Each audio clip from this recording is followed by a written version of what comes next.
Was sind die Gründe, weshalb diese Ausländer überhaupt nach Medellin oder nach Kolumbien kommen? Männer, die sich ziemlich einsam fühlen, nebst auch Investoren, die natürlich hierher kommen. Das sind Rentner, die finanzielle Bedenken haben. Es ist zu viel zum Sterben, aber zu wenig, um zu leben. Ab 1000 Euro kann man hier leben. Man hat wieder Lebensqualität. Politisch im Prinzip ein bisschen die Nase voll haben.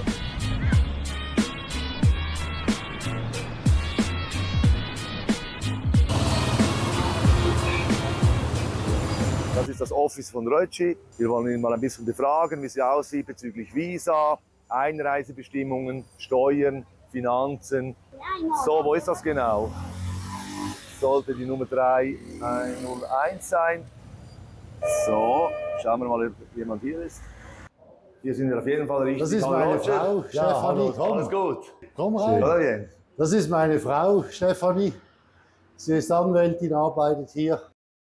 Und das ist eine Angestellte. Angelika. Okay, Roger, vielen Dank für die Einladung. Ganz kurz noch etwas. Ja. Ich hatte gerade vorhin einen deutschen Kunden und der macht Leberwurst. Der hat mir so einen Topf Leberwurst mitgebracht. Das ist etwas, was man hier nicht kaufen kann. Und ich bin natürlich glücklich. Ich habe sofort noch von seinem Brot, hat er mir auch noch gebacken. Und das sind die schönen Sachen in meinem Beruf. Roger, du bist Wirtschaftsprüfer. Du hast jetzt hier eine Firma, die sich mit rechtlichen Angelegenheiten beschäftigt. Visa, Einreisebestimmungen, Firmengründungen. Wie kommst du dazu? Also es hängt mit meiner Frau zusammen. Meine Frau ist Anwältin und wir haben uns dann entschlossen, eine Firma zu gründen. Stefanie, meine Frau, hat sich dann auf Migrationsrecht spezialisiert, eben weil sie Recht studiert hat. Und wir haben mittlerweile auch noch andere Anwälte angestellt. Und was hast du da für Bücher mitgebracht? Ich wollte euch mal zeigen, wie das etwa aussieht. Das sind alles die Migrationsrechte. Das ist das Gesetz 5477. Hier regelt der kolumbianische Staat die Einreisebestimmungen und es gibt knapp 50 Visas. So, hier ein kleiner Ausblick aus dem Fenster von Roger, von seinem Büro. Ja, hier bauen sie schon seit 2 Jahren die sogenannte Alcaldía. Das ist so wie das Gemeindehaus. Das Bus da ist angeschrieben, Envigado. Ein großer Vorort. So etwa wie Und, Zürich halt fast, oder was? Ja, genau. Basel sicher, ja. Sicher, Basel ist mindestens Richtung hier runter, etwa 2 Kilometer fängt dann Medellin an. 50 verschiedene Visa, ist das richtig? Ja, also wie gesagt, wir unterscheiden eigentlich 3 Typen von Visas. Das ist das sogenannte V-Visum. Das V steht für Visitor, ein Besuchervisum. Das ist das schwächste Visum, was es gibt. Und da gibt es 32 davon. Also es ist von einer Filmcrew, die hierher kommt, ein Doku drehen will, bis hin zum digitalen Nomaden fällt darunter, der Student fällt darunter, der Volunteer fällt darunter. Und ich nehme an, die sind zeitlich beschränkt, oder wie? Ganz genau, in der Regel ist es hier 1 Jahr. Ein Jahr, alles klar. Und dann gibt es das andere Visum, ist dann das sogenannte M-Visum, das ist das Migrantenvisum. 14 verschiedene Migrantenvisum. Als Beispiel das Investorenvisum, das Rentnervisum. Es gibt 2 verschiedene Typen von Investoren. Das eine ist, wenn man eine Firma gründet, da braucht man im Moment etwa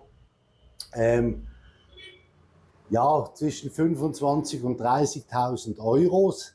Dann muss man eine Aktiengesellschaft hier gründen. Das andere Investorenvisum ist, wenn man eine Liegenschaft kaufen will. Da muss man dann zwischen 80.000 und 90.000 Euro investieren. Das rate ich nicht an, wenn man nicht wirklich eine Immobilie wirklich kaufen will. Also schon ganz klar eine Vorstellung hat. Man sollte zuerst den Immobilienmarkt auch kennen, bevor man sich in ein Abenteuer stürzt und einfach etwas kauft. Und dann hast du gesagt, gibt es noch einen dritten Typ von Visa? Genau, das ist das sogenannte R-Visum. Resident ist man dann. Das heißt, das ist eigentlich dann auf Lebzeiten. Das ist das stärkste Visum. Kann man dann später auch noch die Nationalität beantragen, also die kolumbianische Nationalität. Ja. Aber um ein R-Visum zu bekommen, muss man zuerst ein M-Visum gehabt haben. Also die 2 Visumtypen hängen eng miteinander zusammen. Es ist unmöglich, von einem Visitor-Visa eine Residencia zu bekommen. Wie wir gesehen haben, die V-Visum, die sind in der Regel für 1 Jahr. Dann die Migrantenvisen, die können sein 1 bis 3 Jahre. Meistens aber sind sie auch nur 1 Jahr. Das Residencia-Visum ist gültig 5 Jahre und ist eigentlich das einzige Visum, was nur erneuert werden kann. Alle anderen Visas, die V-Visums und die Migrantenvisums, die müssen neu beantragt werden. Nur das Residencia-Visum kann erneuert werden. Alles klar. Und hier gab es gerade eine Spezialität, ohne dass die Visa-Inhaber benachrichtigt wurden, hat der Staat beschlossen, jeder, der vor 2022 Oktober ein R-Visum bekommen hatte, da war ich auch mitunter darunter, muss es erneuern bis Oktober 2024, obwohl das Visum noch gültig wäre. Und ja, wenn man das nicht mitbekommt, vergisst man das und kann je nachdem dann das Anrecht auf die Residencia verlieren. Deshalb ist es sehr wichtig, auch ihr habt gesehen, 32 Visitor-Visa, 14 Migrantenvisum und da gibt es auch ein paar Residencia-Visa, auf die gehe ich jetzt hier nicht detailliert ein. Es sind sehr viele, es gibt sehr kleine, feine Unterschiede. Und die sind praktisch, die kann man nicht aus dem Internet rauslesen. Wir sind täglich mit Visa-Anträgen beschäftigt und kennen auch die Behörden, wissen die letzten Änderungen. Und da geht es meist um sehr viel bei den Leuten. Und da lohnt es sich in meinen Augen nicht, das in Eigenregie zu beantragen. Und die Visabestimmungen werden immer ein bisschen härter. Und dann gibt es auch immer eine Praxis, die wir natürlich kennen. Wir versuchen das aber immer sehr persönlich zu machen, weil wir wissen, um was es geht. Ja, Tom, darf ich dir noch etwas zu trinken anbieten? Ja, gerne einen Kaffee, Roger. Hast du Einen das? Kaffee, Ja, selbstverständlich. gerne. Und was ist das für ein T-Shirt da, Roger? Das FC Basel T-Shirt, das habe ich da unterschrieben bekommen von der ganzen Mannschaft. Und ich bin ein alter FC Basel-Fan. Ja, mein Herz schlägt rot-blau. Jetzt sind wir hier in Envigado, eigentlich im Zentrum, oder? Ist das fast ein bisschen europäisch, Straßencafés. Eine Frage, diese Kunden, die du hast, Schweizer und Deutsche, Genau. Leben viele hier? Ja, es leben sehr viele Schweizer und Deutsche hier. Österreicher ein bisschen weniger, muss man sagen. Und vor etwa 3 Jahren, würde ich jetzt mal schätzen, habe ich mal so eine sogenannte Dachorganisation gegründet. Dach, D steht für Deutschland, A für Österreich, CH für die Schweiz. Und da treffen wir uns so einmal im Monat zu einem Stammtisch. Und das ist immer wieder sehr erfrischend, auch wenn man neue Leute kennenlernt dort. Und für jeden Auswanderer, der frisch hier ist, ist das natürlich toll, wenn er auf Leute trifft, die schon vielleicht bis zu 30, 35 Jahre schon in Kolumbien leben.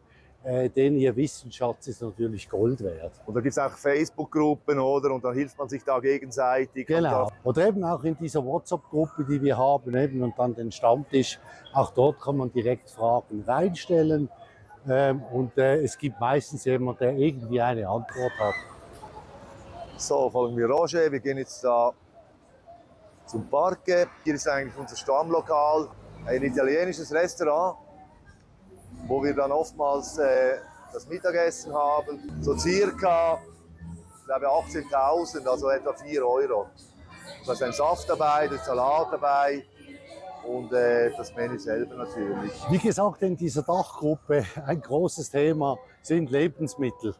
Und zwar, es ist doch lustig, keiner vermisst eigentlich sein Heimatland wirklich im Sinne von den politischen oder den finanziellen Aspekten, aber das Essen. Das Essen ist ein großes Thema.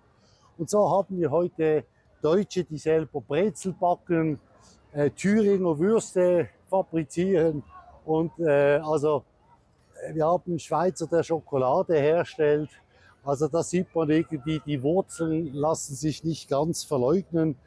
Eine gute Wurst aus Deutschland, eine gute Schokolade aus der Schweiz. Und die Leute eben lieben das und bestellen gegenseitig da die Spezialitäten. Wer kommt hierher? Ja, ich würde sagen, die Mehrheit, so etwa mit 70%, sind wahrscheinlich schon eher männlich. 60 aufwärts sind vielleicht so 40%, 60 aufwärts, also Frührentner. Pensionäre, Frührentner, ja. Genau, also gibt es natürlich auch ganze Familien, die nach Kolumbien kommen. Gibt es auch eine deutsche Schule, Und der Kolumbianer schätzt die Deutschen und die Schweizer extrem hoch. Ja, und dann gibt es natürlich auch eine Altersgruppe so zwischen, ich sage jetzt mal Ende 20 bis Mitte 40. Das sind meistens Investoren, die hier in Immobilien investieren, was ich auch denke, was ein großes Potenzial hat. Oder hier eine Gesellschaft gründen, in allen möglichen Bereichen, von Informatik bis hin zu Beratungsgesellschaften hier gründen. Und das sind so auch meine Erfahrungen in der Firma Autarki, wo wir eben diese Kunden betreuen. Und ich würde sagen, die Investorengruppe ist stetig zunehmend, dass Leute hier nach Möglichkeiten Ausschau halten. Und das kann ich auch sehr gut nachvollziehen. Gutes Feierabendbier. So, das war ein anstrengender Tag. Und oft nehmen wir dann noch ein Feierabendbier. Alex hat gerade das Büro so etwa 100 Meter von meinem Büro entfernt. Und ja, wenn es die Zeit zulässt, nehmen wir abends doch dann ein gemütliches Feierabendbier. Está bien. Cut, was machst du neuer? Otto.